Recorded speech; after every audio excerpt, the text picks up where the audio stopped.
I was a cup, like pour into me, pour into me, pour into me. What shifted my mindset was I went from being a cup to being a pitcher.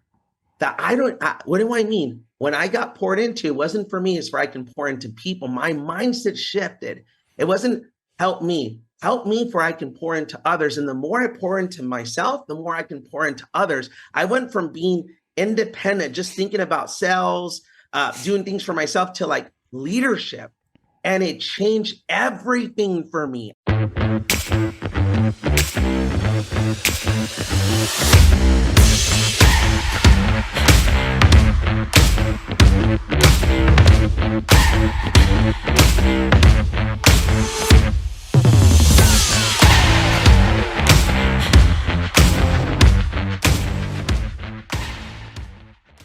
Hey guys, welcome to episode number 47 of the Solid Podcast. We have a special guest today. It's actually Mario Arrizon. Mario is the guy that we chose to take over our financial businesses, and you're going to see why today. Covers everything from success in business to life to with his family. And man, he's an amazing man. Him and his family. His wife's incredible as well. We should probably add her on as well. We'll do another one with them live here. We'll get them both here. But yeah, you guys got to seriously get a notepad and a pen and take some notes on this one. This is going to be a podcast that you're going to listen to that hopefully you implement a lot of the things that you hear. You don't just listen to it and have it impact you. You actually go implement some of these things. They're going to change your life. Absolutely. So yeah, go ahead and like and subscribe if you would. Share it with people that you know. We talk about a lot of things that are just being kind of shut down out there by the technology world, right? So whatever we can do to get these messages out. Look, we've got a mission ahead of us. We've got to build and develop solid men and women and children in this country, and we're seeing it more and more how important that is for us to do. So we need your help, and let's go change the world and become more solid. Okay.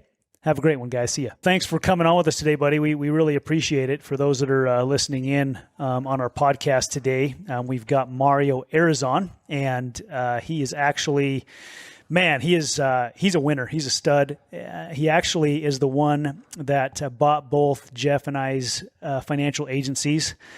And not only did he buy them, he's growing them. And the people that we left with you're just doing a phenomenal job with, and I think that's why we chose you to take over, man. We just knew you were the man for the job, and so proud of you and honored to just be working with you with all that, and excited about you and Franny and all that you're doing to impact people's lives, man. Much.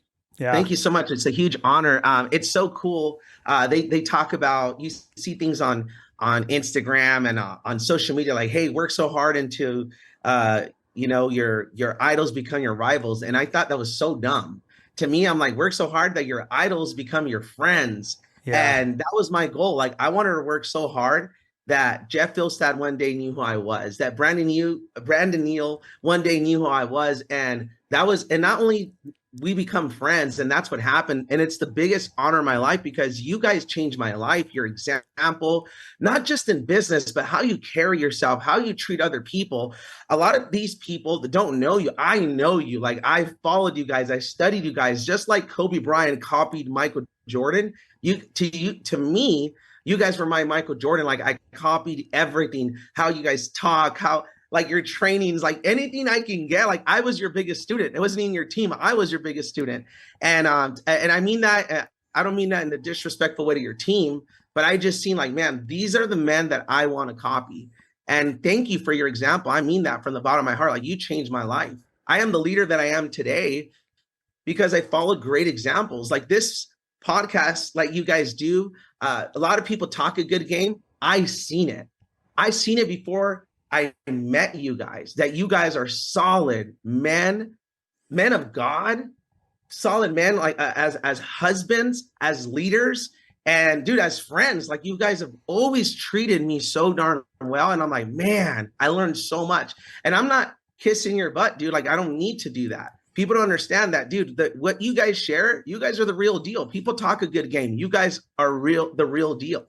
So thank you. Well, thank you too, brother. And we feel the same way, man. That's why, when we knew, I knew that when we decided to sell the business and we were praying, there was one man, and it was you. And I know that, you were going to take that thing to the next level and take care of those people because of the leader you are, the man you are. You know, I know you have an incredible marriage, you're an incredible father, you're an incredible leader, and it's evident, man. And so thank you for being on today. Thank you for those kind words, but we feel exactly the same way, dude. So thanks again for hopping on today, man. I can't wait to impact people's lives. I know someone's going to hear this today and be like, man, they're going to have a paradigm shift in their mindset, because if we can change their inner world, we can change their outer world. And that's what happened to me being around great leaders like yourself. Like, wait a minute, I am worthy of this. I can do this. Because growing up, gentlemen, I don't know if you knew this about me, but I had a fixed mindset. Like, my mindset was so bad. You are a product of your environment. Yeah. This is kind of embarrassing to say, but if you grew up in the hood, I'm not exaggerating. My goal was to come out of prison one day because I have street credibility. I know it sounds crazy, but that was my goal. We would look up to people that just came out of prison like, whoa, he's amazing. Those were my heroes. Wow. And you are a product of your environment. Like, that was my mindset. And also going through school, I thought you were born smart or you're dumb. And I did really bad in school. And the reason I did bad in school, like, I didn't catch on as fast as other kids. So I'm like, you know what? Why even try? Why even try? I'm just not smart. So my whole life, I didn't try. I had a fixed mindset. Like, dude, I was just born dumb. This is who I am. And my perception became my reality. And people don't know this. I didn't know this. Like, oh, this is just what I am. I'm just never going to have a good marriage. This is who I am. I'm just never going to have a fit body. This is who I am. God just finds a way to pick on me. And that is a fixed mindset. And I had a teacher, his name was Mario Arrizon, said, who told you you're dumb? I'm like, it's obvious. Look at my grades. I can't read. I can't spell. I can't even speak good. He's like, Mario, you can learn that. You can learn to be smart. I'm like, you can? I thought you were born smart or dumb. Like, no. You can learn it. Just like you can learn a sport, just like you can learn how to ride a bike, I can teach you how to read. I can teach you how to spell. I can teach you how to be smart, kid. But do you want it? And I'm like, man, Mr. Ford, I don't want to be made fun of anymore. He's like, son, if you want it bad enough, after school, come over and I'll teach you how to read. And he taught me, man, and he worked with me. And that was in elementary school. Then I went to middle school and I didn't have that positive influence. And I went back to my old self.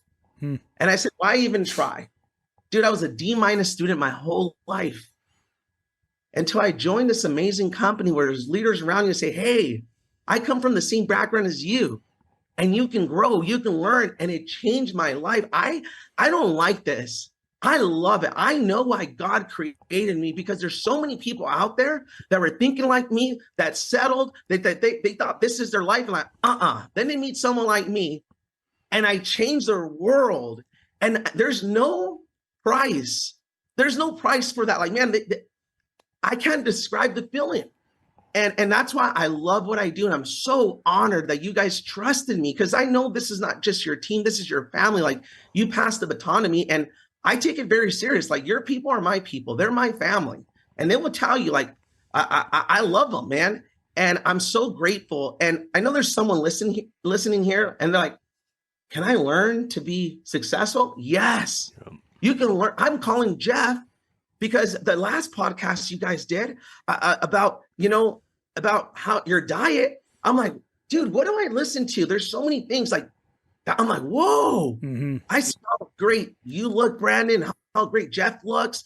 And I was like, my goodness, like, I want to look like that. And guess what? I'm eating better. I'm exercising. You guys inspired me. Like, I've never felt so good. I used to be 210 pounds. Now I'm 177. I feel good, man. And it's the advice that I'm getting from you guys. You can learn to be in shape. You can learn to be successful. You can learn it all. And I know I'm hogging the whole thing, but I just want to let you guys know, thank you for shifting my mindset from a fixed mindset to a growth mindset. Well, we want you to hug the whole thing. That's the whole point of this deal. So, yeah, man, it's awesome. That's why we had you on. You know, we know that someone is going to listen to this, and you are going to change their lives by helping them change their perspective. And that's what it's about, right? You start thinking differently, and as soon as you start thinking differently, then you start acting differently. You start acting differently, the results change. And if you want different results, then you've got to listen to somebody else who thinks differently and be open to change, and to be willing to change that perspective and change your actions, which change your results, man. So excited to hear what you're going to say today, because I know that there's going to be a lot of people listen to this and it's going to change their lives, because there's a lot of people that listen to this that weren't in our business. There's people listening to this all over the world now, which is exciting, which we're so grateful for everybody that plugs in and listens to the podcast. And it's cool to have that reach, and we're so excited to introduce them to you, because we know that you have that mindset, the mindset that, it's like kindred spirits. It's like you don't have to say a whole lot, but we just speak that same language without words. And so, man, tell us a little bit about your story, Mario. You have an incredible story. You just talked a little bit about that as in elementary and going to middle school. But tell us a little about your story, how you grew up, what was your situation like at home, how did you end up in financial services, and what's life like today? And maybe we can learn some lessons along the way with your story. Absolutely. Well, for me, I had the perfect life growing up. To be honest with you, I remember having my mom and dad together. I had my own room, my own toys. Like, life was just like, wow. Like, it couldn't get better. It was a dream. To me, my dad was Superman. Like, he was the strongest man in the world to me. And when you grew up in the hood, you think of fighting. Like, my dad can beat up any man, right? Like, I used to think, like, I'm protected, I'm safe. And then everything fell apart, man. I remember there was a loud fight. Police came over. My dad was gone, screaming, fighting. There was a lot of people over, and I was like, what is going on? And they kept me in the room, and I just wanted to go see my mom and dad. I was scared to death. And I felt like I didn't see my dad for years. And it hurt, man. If I didn't see my dad for a week, it felt like months to me, because I'm used to like playing with my dad, wrestling with him, like he's my everything. And I was like, Mom, where's Dad? And she would change the subject and things. And they got a really bad divorce. Like, it was bad. And I remember going from living in a 2-story house in Southern California to living in a trailer and then living in a van. I don't know if I can share.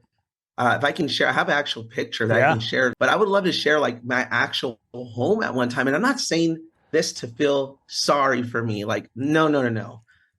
But anyone can point the finger and say, man, I'm where I'm at in life because of my parents, because of the government, because of leadership. You can keep on pointing the finger, but every single time you point the finger, guess what? There's 3 fingers pointing right back at you. What are you going to do about it? Taking responsibility. And that gave me a fire like you wouldn't believe, to be that one for my mom, for my dad, to be that great example. And honestly, I was the worst example. My mom and dad got a divorce when I was 5 years of age, and they both remarried, and they started competing who could have more kids or something, because I'm the oldest of 9. Okay. So my Mormon brothers and Mexican family, it's the same thing. We have big families. Okay. Like, we can relate. Right. And, I'm just telling you, like, they're like, whoa, 9 siblings. I'm the oldest of 9. And I was the worst example. Bad grades, hanging around the wrong kids. Honestly, I was the wrong kid. I got kicked out of 4 middle schools in Southern California. I was forced to move with my father. And I remember praying to God, like, God, why do you hate me so much? Why'd you take away my father from me? That's my hero. Why are we so poor? And I'm short. Like, come on, God, give me a shot. But you know what he was doing? He was preparing me for my destiny, because he knew one day I was going to be somebody. And I don't forget where I come from. I don't look down on people because I make more money. If I'm ever looking down, it's to pick them up to get them to my level, never to look down on people. And that's how I started. But it gave me a drive. I was with my dad, and he knew, man, he's like, son, I didn't work this hard, and your mom this hard for you can end up like us. We want you to have a better life. You need to get a college education. But dudes, I just didn't like school. And the reason I didn't like it is because I wasn't good at it. Mm-hmm. I didn't have my teacher to influence me again, that I can be smart and I can learn. I didn't. I went back to my old self. See, having the right mentors in your life is everything. I went back to the old toxic self, beating myself up, feeling sorry for myself, being a victim. So guess all I seen out there? Victim, hating the rich, They're good at teaching you that the rich are bad. Dude, I was, and I'm not getting into politics, but they taught me all that stuff. I was, because that's how they control you. The poor have no power. So and social media is crazy. Yeah. They control this social media. They want to keep us broke. Yep. It's crazy. And when I realized this, I'm like, wait a minute. I don't have to be broke. I don't have to settle for this. It changed my life. And my dad pushed me into financial services. It wasn't my choice. He pushed me into financial services. Like, hey, I got an amazing job for you. Show up on Tuesday. And I'm like, a job doing what? He's like, don't worry about it. Just dress up. And back then, I used to hang out with all the cool black kids. So I thought I was half black, half Mexican, half. And I hanged out all cool. I had 2 earrings on. I dressed like Jay-Z. I had a big old fake chain on. And I sat in the meeting with my hat backwards, everything. And I'm like, what the heck is this? And they were talking about insurance, investments, retirement accounts, loans. I thought it was the most boringest meeting in the world. And the black guy went on and he said, hey, we're going to show you how to be a part of a championship team. You see this ring right here? He had this nice, beautiful ring. You get this when you make $100,000 a year. You can win trips. Then our next trip's to Hawaii. I was like, why didn't they start with this guy? This is amazing. And I signed up, dude. I signed up and I just did everything they asked me to do and more. How old were you? I was 19. I was 19 years of age. And I'm not going to lie to you. In the beginning, it was tough. People laugh at me like, I had no facial hair. I was like, please, God, give me some facial hair. I want to look older, right? And I looked like a 16-year-old knocking on doors, a referral that I got, and like, hi. And they're like, oh, my son's not here yet. And I'm like, oh, no, I'm the financial guy. They're like, are you serious? Like, kid, you're like younger than my son. Like, I'm not going to listen to you. And they would close the door on me. And I'm training somebody, an adult. And I'm like, hey, do you see blood on my face? And they're like, no, why? I'm like, can you believe people quit over that? That's why we're going to be rich one day. Nice. They care so much what other people think about them. I'm like, man, we're going to make it, Tony. And I would drop off my guy. And you think I felt sorry for myself, went home crying, you think I played the victim? What do you guys think? No. Nope. Of course I did, man. I'm human. I was such a baby. I was like, damn, I suck at this thing. God, well, a question about that, though. But did you do it in public? Never in public. I think that's the important thing. Never in public. I cried all the way home, and I would get there, and my dad's like, someone told you no again. I'm like, no, I'm good. But I didn't cry to quit. I cried to get better. Yeah. I used that pain to like, dude, I'm going to get better. That the moment I speak, I'm like, and I would literally start, I'm like, hey, don't look at my face. Hear me. People judge experience based on age, and they're dead wrong. Nobody knows this business better than me. I study, I work harder than anybody else. No one will service you more than me. And they're like, whoa, see, experience is measured by experiences, not time. Right. And they're like, ooh. And I told them, sir, let me ask you something. If someone's going to do a surgery on your son, your daughter, and say, hey, I've been a doctor for 40 years, but I haven't done this surgery. It's my first time. Are you going to want to do that? Let that person do something? No. What about someone that's only been in for 2 years, but they've done 1,000 surgeries? Yep. They're an expert in their field. Who do you want? Like that guy. I'm that guy. Yep. And I went from victim, sorry for me. What did I do? Like, man, if I can feel sorry for myself, or I can work on my craft and become so damn good that people started bragging, you need to meet this kid. You need to meet this kid. Don't look at his age. He knows this stuff and he's passionate. My confidence breed confidence for them. And I started getting referred to everybody's kids. They're like, hey, if your kid's over 18, they need to work with this guy. Yeah. He changes the way they think, the way they talk, the way they dress. Like, I don't care if my son or daughter don't make a dime. Like, they are better people because they're around. I started getting referred. All these parents are referring their kids, and I started hiring their kids and their parents. I'm like, you want your kid to succeed? Come with them to the meeting. Come help. They have the ability, but they have no credibility. You got the credibility, and that's how my business started exploding. So Mario, go real quick. Go back to that time where you started beating yourself up. You have these times you get rejection. Someone slammed the door in your face, whether it's literally or figuratively. I think an important time to who are you going to talk to, because there was someone you were going to talk to. A lot of people, when they're beating themselves up, they want to go to somebody else who's also beating themselves up, right? And they want to go meet with someone who also has the same feelings, so they can get like this, misery loves company thing, right? But I know you, and I know you weren't doing that. So who were you going to when you had those down times? Who were you going to for inspiration, motivation, education, these kind of things? Dude, you just gave billion-dollar advice, because it's not if, it's when I'm gonna be a billionaire. Yeah. And I'm telling you, what you just gave is everything. We go to people for the people that are doing just as bad as us, if not worse. I did that with certain people. I'm like, wait a minute, I feel worse. They're encouraging me to quit. Never go to them again. Right. I went to people that did it. People that were successful. I went to my uplines, people that were like, hey, this is what I'm going through. What should I do? What should I do? And they said, you know what, Mario, you're basing your numbers on 2 appointments. Mm-hmm. You're just not doing enough. You got to do 10, 20 of them. And then I'm like, it's normal. See, my ratios in the beginning, out of 10 appointments I would go on, I would close 1. But there's people out of 10 appointments, they would close 8, 10 of them. But talent's lazy. What happened to me, I started doing 20 appointments a week. And what started happening, I went from my closing ratio being 10% to 20% to 30%. Here's the problem. When your results start picking up, most people, you know what they do? They drop their activity. Yep. I didn't. I was so scared that I wasn't good enough. My biggest gift, Jeff, was I didn't think I was good enough. So I didn't want to lose my momentum. I didn't take no days off. I didn't take no holidays off. And what started happening, my skill level became a 10, but my activity was still a 10. And I created something called momentum. And when you got momentum by your side, you look way better than you really are.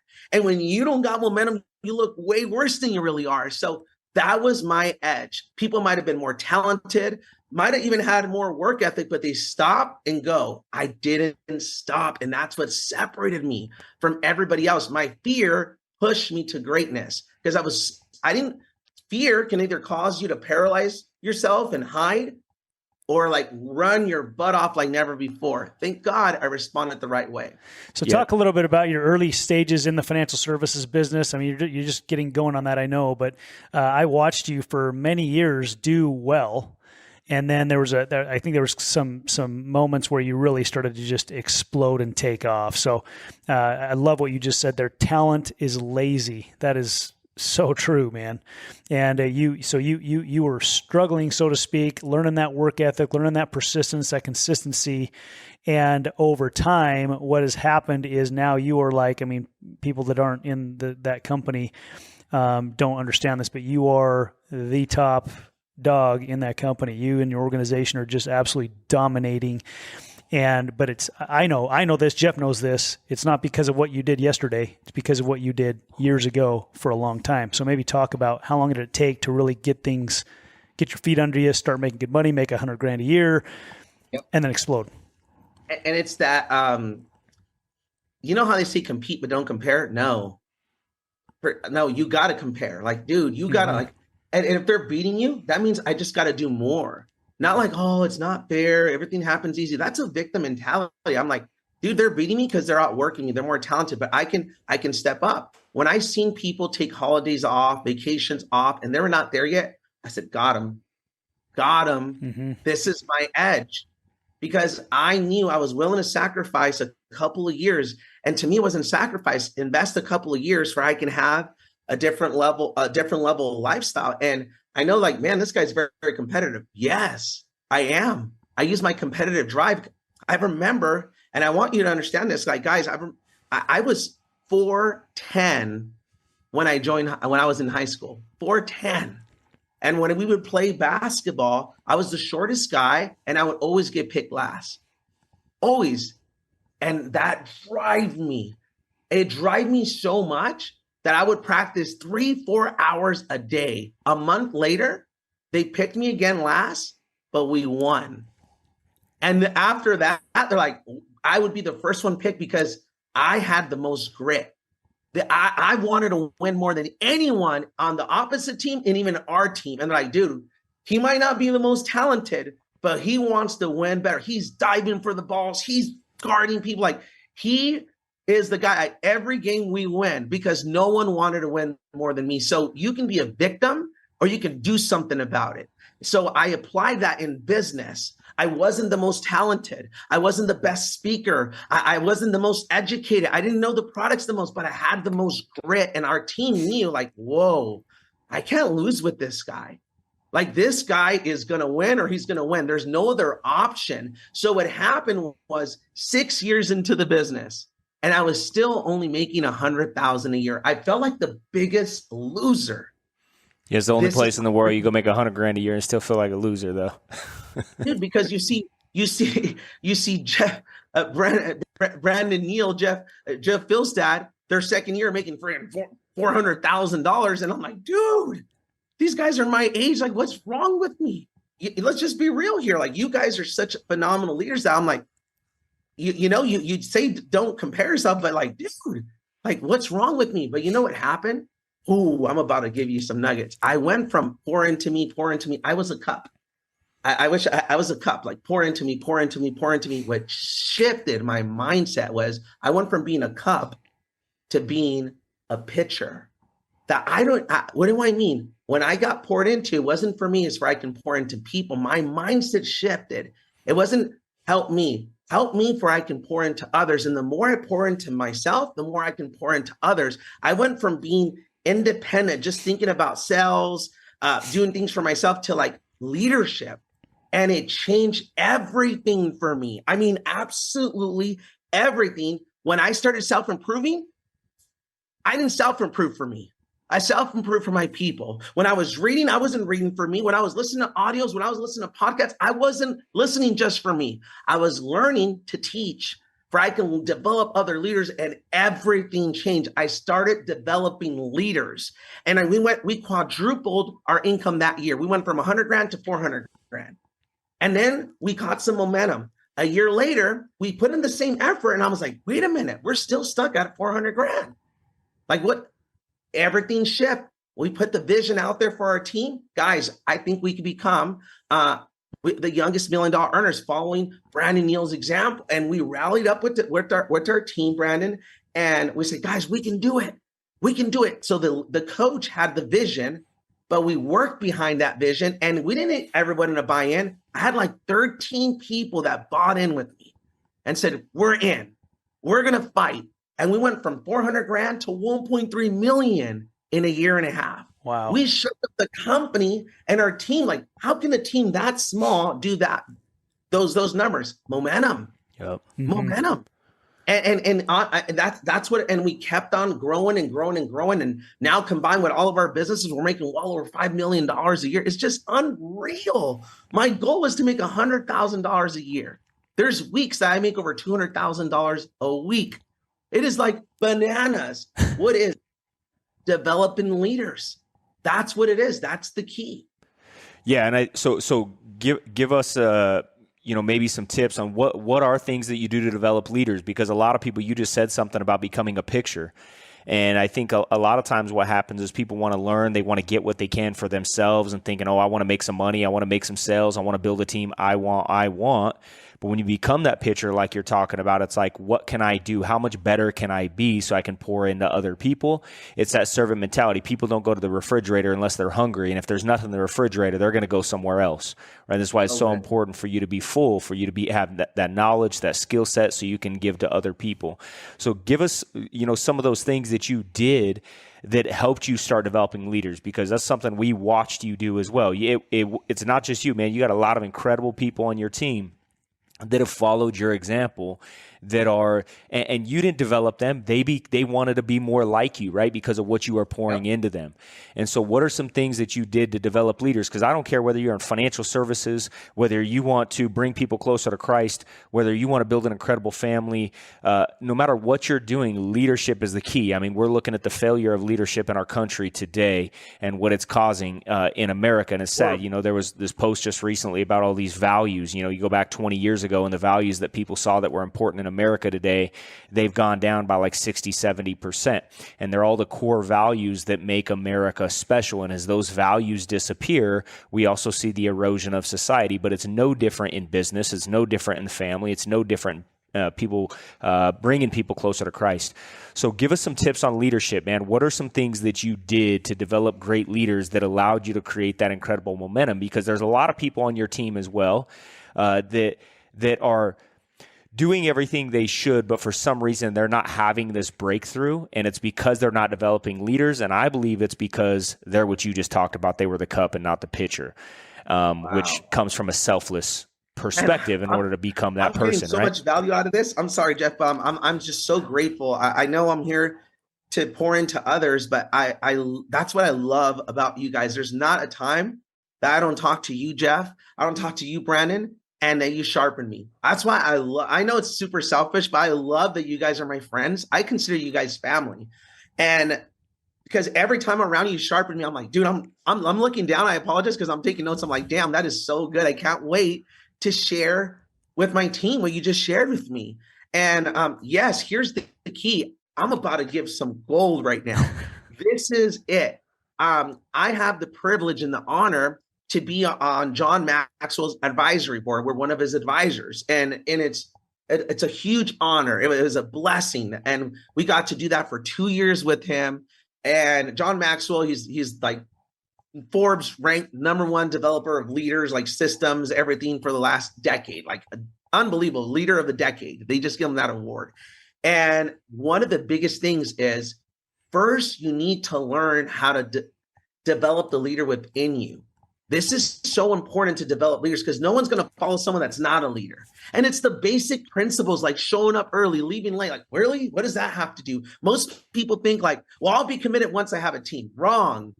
You got to get committed for you can have a team. Mm-hmm. I'll be excited once I'm winning. No, wrong. You got to get excited now so you can get other people excited. People do things backwards.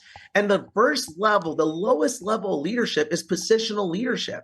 That people have to follow you because they have to, not because they want to.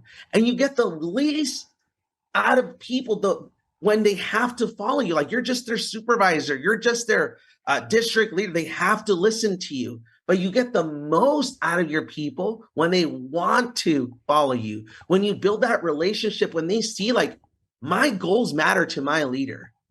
This is huge. You know how many people I lost? And I don't know if you can draw a W, and I wrote this down right now, like here. And let me just give you an example. If I'm facing this way, to me, it's a W. But if my guy's on this side, to them, it's an M on this side. So in an example, I would lose so many people because I'm your leader and you need to listen to me. And no, it's a W. You're crazy. See it my way. You are where you are because of your vision, your thinking. Wrong. I'm a title level leadership, the lowest level of leadership. You know how I got people? When I say, you see an M? Hold on, let me see. I'm like, oh, wow. It does look like an M. It is an M from this side. So I told you, so now their guard comes down. And once their guard comes down, see, I seek to understand their point of view before I seek to be understood. Then I tell them, hey, Jeff, do you mind going on this side? Now they're open to seeing my side. Got them, but now I see it's a W. You want me to win. I'm like, yes, this is why I changed everything. I lost so many people because of my ego. I lost so many good relationships, so many business deals. Like, well, my way or the highway. That's not the greatest. That's not the best way to lead. The third level, and then I want to let you know, to new people, I have to build that relationship first.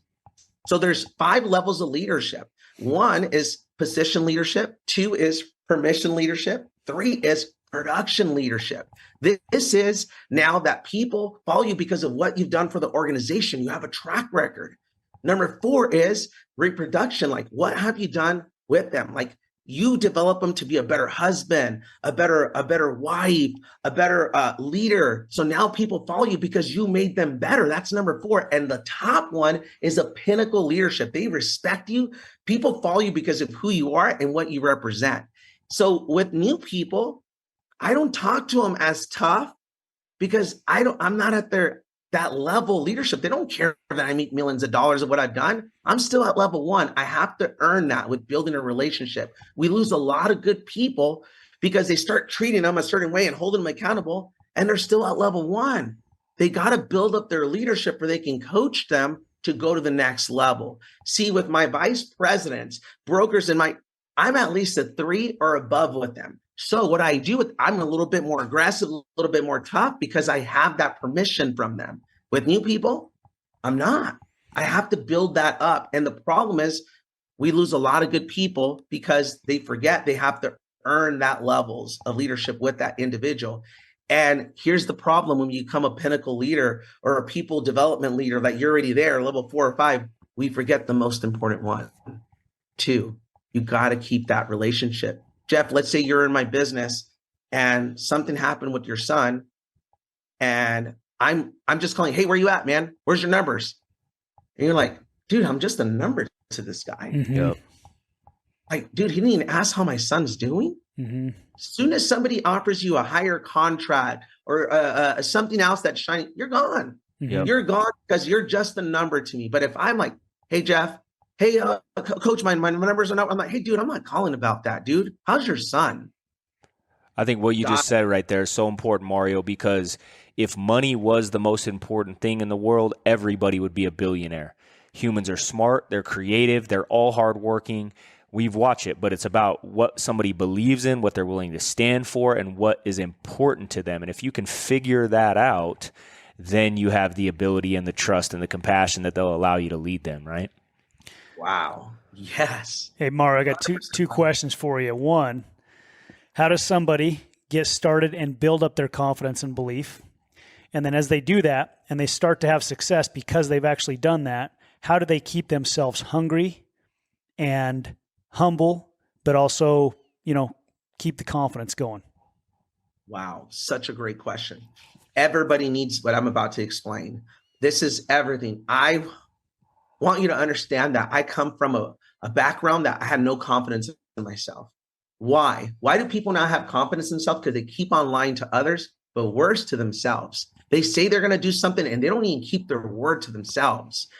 So you got to start creating mini wins every day, something doable. Like, hey, today I said I'm going to get up at this time and I'm going to exercise a little bit. Hey, that's a win. You start off like, hey, I'm a man of my word. I'm a woman of my word. Yeah, and those little things, believe it or not, start building confidence. I said I'm going to make 5 calls no matter what. You make your 5 calls, even if it's something little, even if you're supposed to make 50 of them, 100 of them. But you said you're going to do 5. You check it off.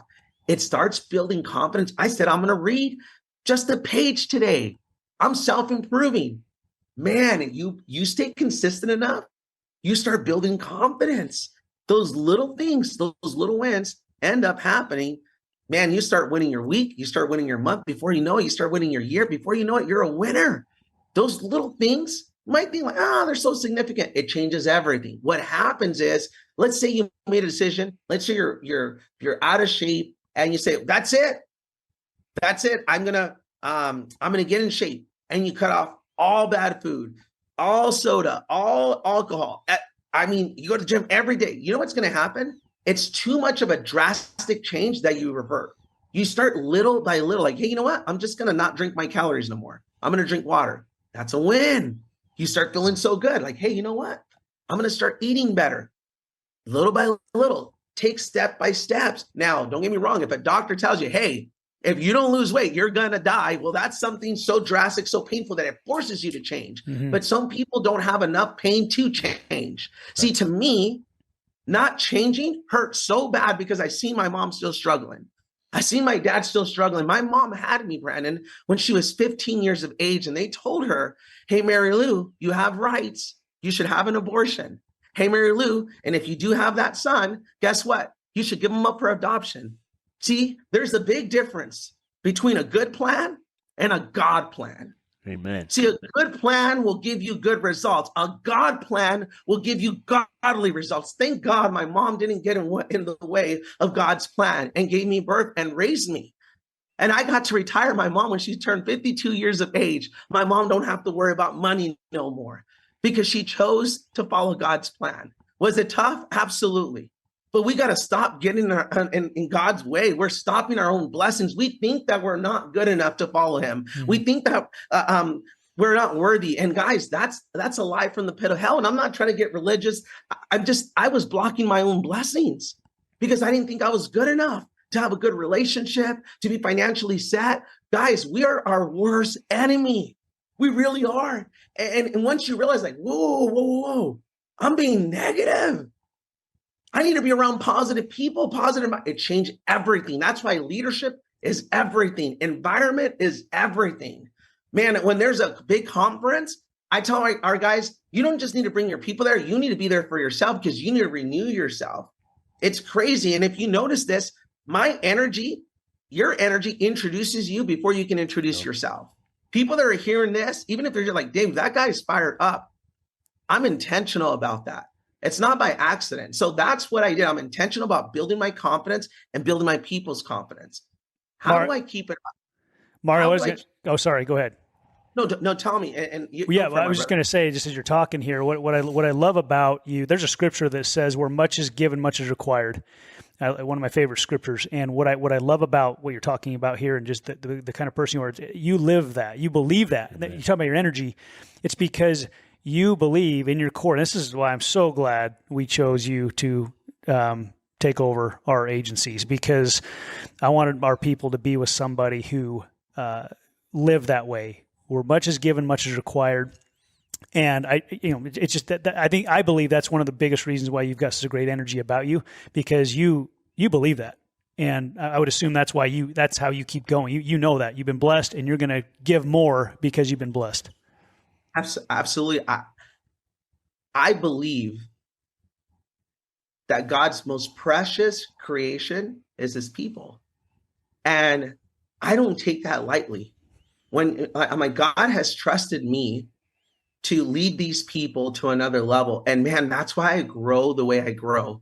They tell me, Mario, I don't know if I was making the money you're making, if I would work the way you're working, man. And I don't say it, but inside I'm like, that's why you'll never be me. You know what, Mario? It's not that this is the mistake when I hear people say that, is they say, I don't know if I would work the way you're working, but you're not working, you're living. You're being the person you're supposed to be. You're not working the way you work. You're being the person that God wants you to be. And there's a big difference between every day going to work and waking up and every day being your best. There's a dramatic difference in the way. One is I have to, and one is I get to. And so I think that anybody that says that to me, or I hear them say that, I go, it's just a perspective shift on, what would you be doing if you could do anything you want? That tells me who you really are, right? That's good, man. And so, I don't know, man, it's obvious. It's the man you are is obvious because of what you're doing. When you get to do whatever you want, you're doing what you choose to do, and you can do whatever you want, right? And so, it's wow. I don't know, it's awesome, man. It's awesome to see. So darn good. Thank you for that, because to me, I'm like, man, you're right. You're absolutely right. Like, I feel like people tell me like, Mario, when are you going to retire? I'm like, how do you retire on your purpose? Yeah.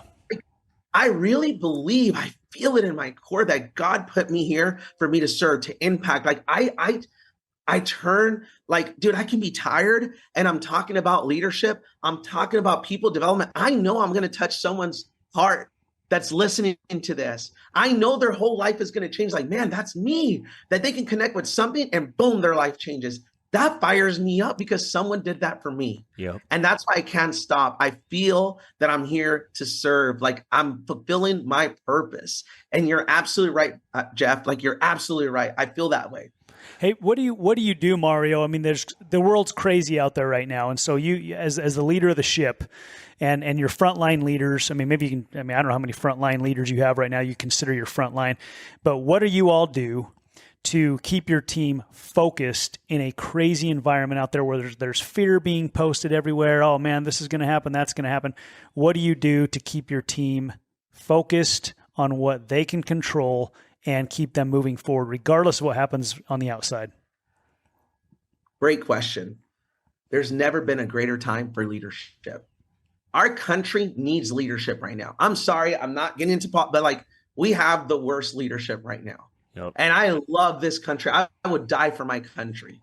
I salute anyone in the military. Like, man, I'm pro this country like you wouldn't believe. Are we perfect? No country is. But people are not dying to leave this country. People are dying to get in this country because we're the greatest country in the world. I'm like, oh, compared to what? Dude, and if you don't believe that, what are you doing here?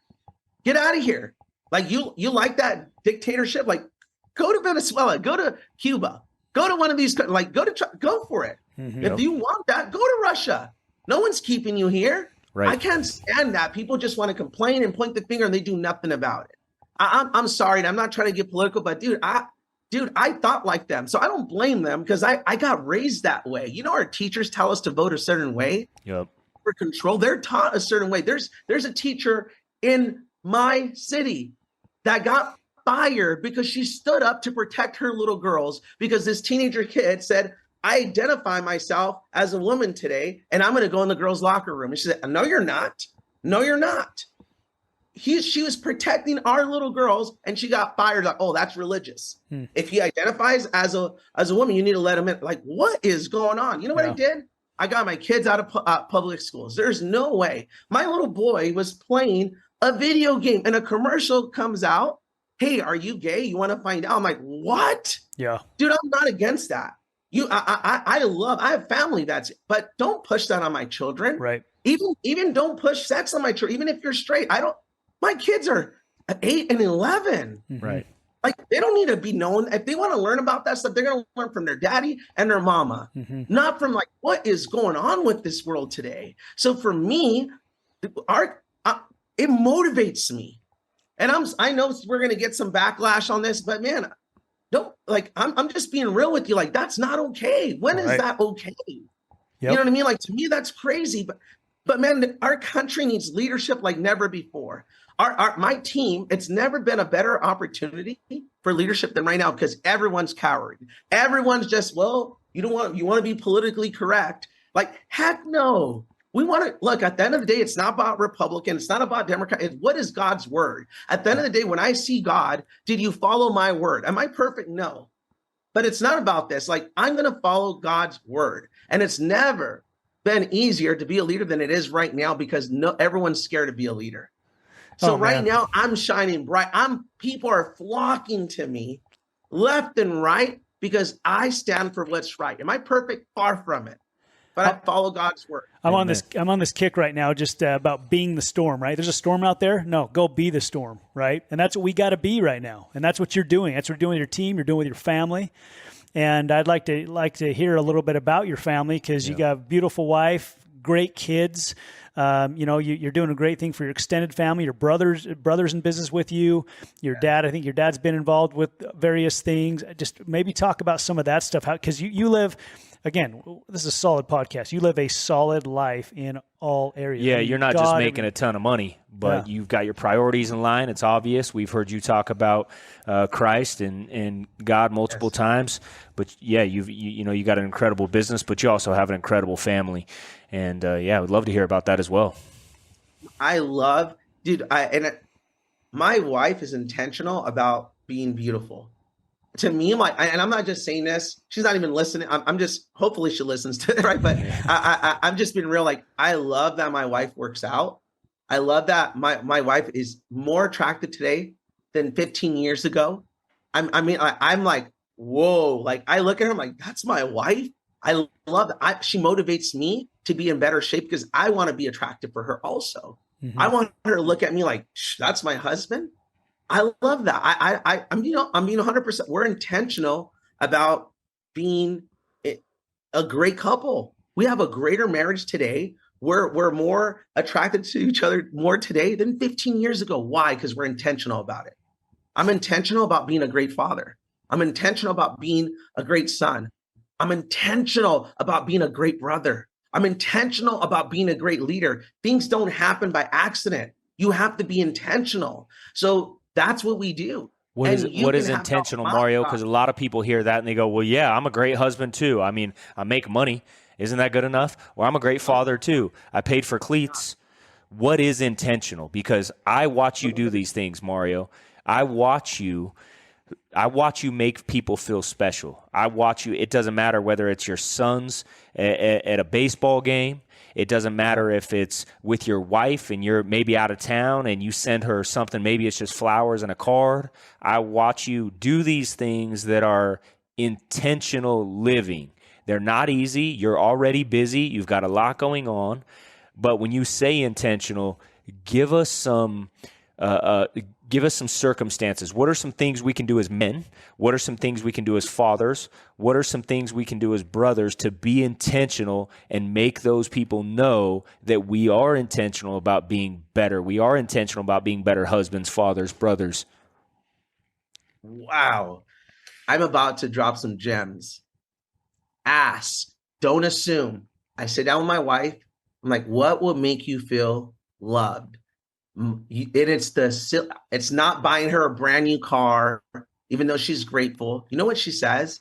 She's like, I love when I ask you to take out the trash. I have a house cleaning, and she's like, and you do it. She's like, that gets me like, wow. Acts of service is one of her things. I love quality time when you put your phone away. I know we're busy, but I'm just yours.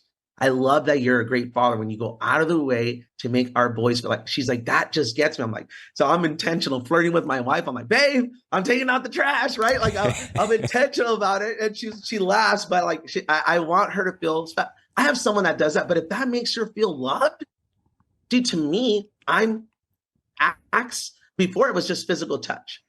I love physical touch. For me, that's like she just pats me or rubs my back or, intimate with me. Like that makes me feel loved.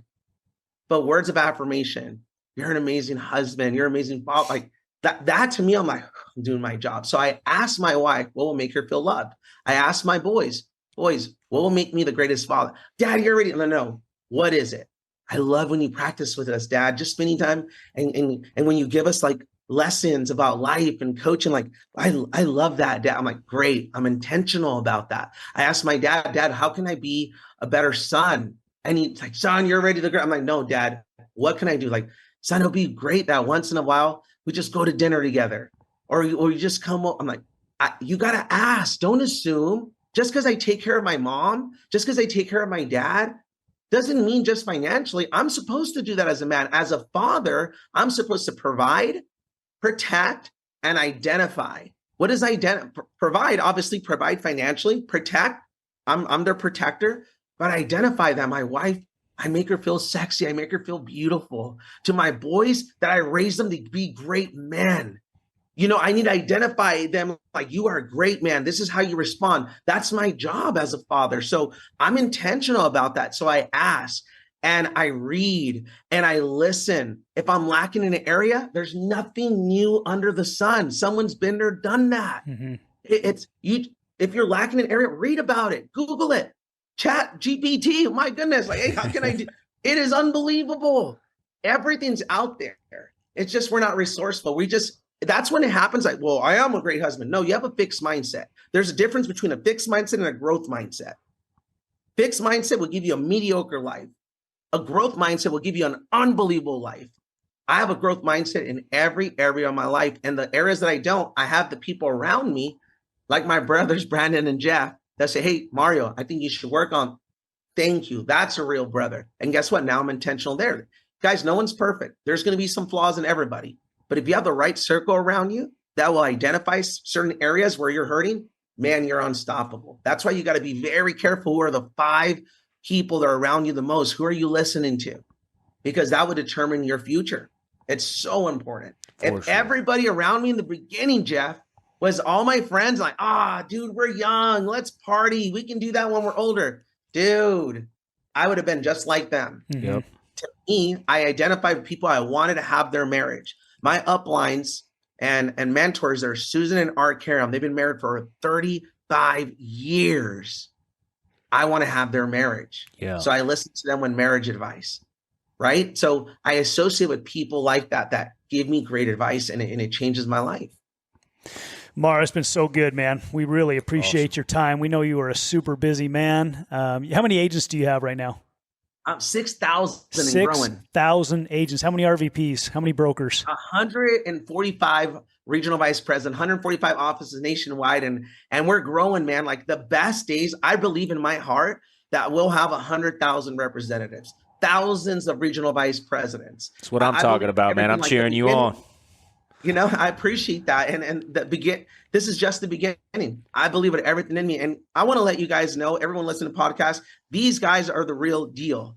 They changed my life and they will change your life. They are giving you nuggets on what you need to do. I would subscribe. I would be ready, man, because these guys are not a good, like guys, they created millionaires in their business. And even indirectly, they helped me become a multi-million-dollar earner. That's the advice they give you. I just applied it. Other people, sounds good. They'll apply it for a day and then they forget it. I stay consistent with the advice you guys gave me, and it changed my life.